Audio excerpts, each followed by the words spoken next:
یہ جتنا سارے کا سارا ماحول ہے، اس ماحول میں ہر بندے کو احساس ہوا کہ یار فارغ وقت میں کیا کرنا ہے. جی پہلے ہی ہوتا تھا بچوں کو چھٹیاں ہوتی تھیں، بڑے پھر بھی اپنی روٹین میں چل رہے ہوتے تھے، یا چھٹیوں میں کسی سیر کا پروگرام بنا لیتے تھے کہ چلو جناب کوئی عمرے پہ چلا گیا تو کوئی پیرس چلا گیا اور کوئی مری چلا گیا، تو یوں مل جل کے سب ہو رہا تھا.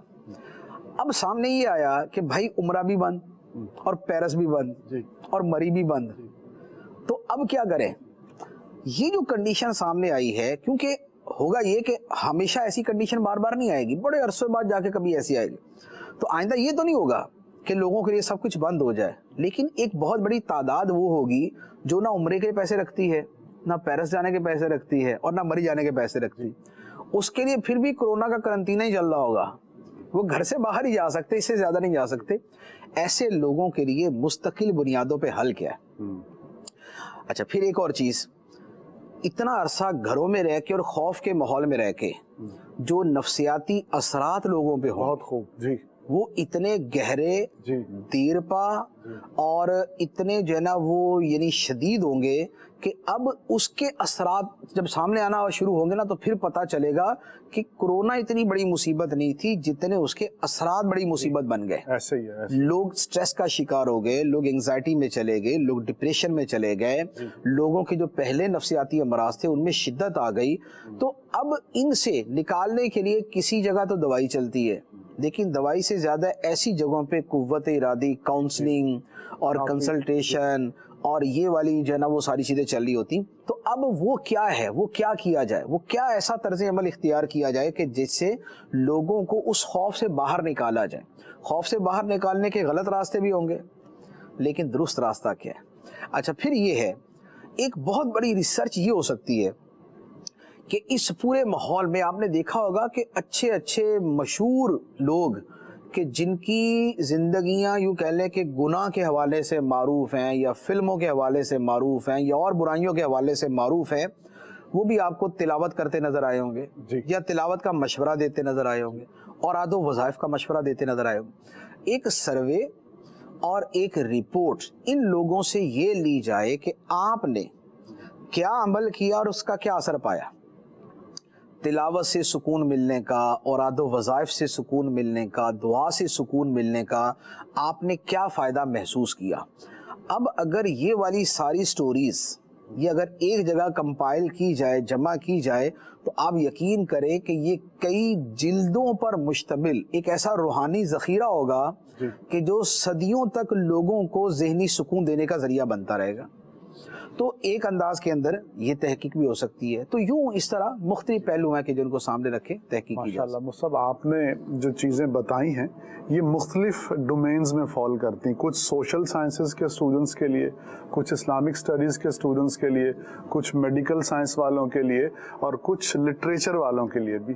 تو ماشاءاللہ ایک بڑی کمپریہنسو ایڈوائس ہو گئی. ایک اور موضوع ہے اس میں، جی ڈو مور کی تفصیل. ٹھیک ہے، ڈو مور کی تفصیل. ڈو مور کی تفصیل. جی ڈو مور یہ ہے کہ بھی ابھی آپ کو کچھ اور بھی کرنا پڑے گا. ٹھیک ہے. پہلے یہ بڑے ملک نا چھوٹے ملکوں سے کہتے تھے جی کہ بھئی ہم سے پیسے لیے ہیں، ہم سے قرضہ لیا ہے، تو تمہیں کچھ اور بھی اقدامات کرنے پڑیں گے ایجوکیشن میں، فلاں میں، فلاں میں، فلاں میں. ٹھیک ہے، تو پہلے ڈو مور بڑے ملک چھوٹے ملکوں کو کہتے تھے. اب جب سے یہ کورونا آیا نا تو چھوٹے ملک بڑے ملکوں کو کہہ رہے ڈو مور ڈو مور. بھئی ابھی تک جتنی دوائیاں بنائی ہیں یہ کافی نہیں ہو رہی، کچھ اور بناؤ. ابھی تک جو آلات بنائے ہیں یہ کافی نہیں ہو رہے، کچھ اور بناؤ. تو یہ ڈو مور جو ہے نا یہ وائس ورثہ ہو گیا، یہ الٹ ہو گیا ہے اور اب یہ دوسری طرف متوجہ ہو گیا. تو ایک اس انداز کو بھی لیا جا سکتا ہے کہ کون سی چیزیں وہ تھی کہ جو پہلے امیر ملکوں سے غریبوں کی طرف ہوتی تھی اور اب کون سی وہ ہے جو غریبوں سے امیروں کی طرف ہو گئی. پھر ایک اور بہت بڑا موضوع ہے اور اس پر تو بالکل تحقیق ہونی چاہیے کہ بھائی کتنا پیسہ آج تک اسلحہ بنانے اور بیچنے اور خریدنے پہ لگا اور وہ چاند پہ جانے اور وہ مریخ پہ گاڑی بھیجنے پہ لگا جہاں پر پہنچنا نہیں ہم نے، تو کتنا وہاں لگا. اور وہی پیسہ اگر آپ نے غریبوں کی بھوک دور کرنے کے لیے اللہ، اور پوری دنیا کے بھوکوں کا پیٹ بھرنے کے لیے اور خط غربت کو ختم کرنے اور اس کو جو ہے وہ کم سے کم کرنے کے لیے استعمال کرتے، اور بے گھروں کے گھر بنانے کے لیے اور بے سہاروں کے سہارے کے لیے اگر وہی خربوں ڈالر کا پیسہ استعمال ہوتا تو کیا دنیا ایسی ہی ہوتی جیسی اب ہے؟ جی تو ایک یہ بہت بڑا موضوع تحقیق ہے. جی یقیناً بہت بڑا موضوع تحقیق ہے. حضور کچھ سوالات ہیں، ذرا جلدی میں چاہوں گا لے لوں. دعا کا صحیح طریقہ کیا ہے؟ یہ ایک SMS آیا ہے.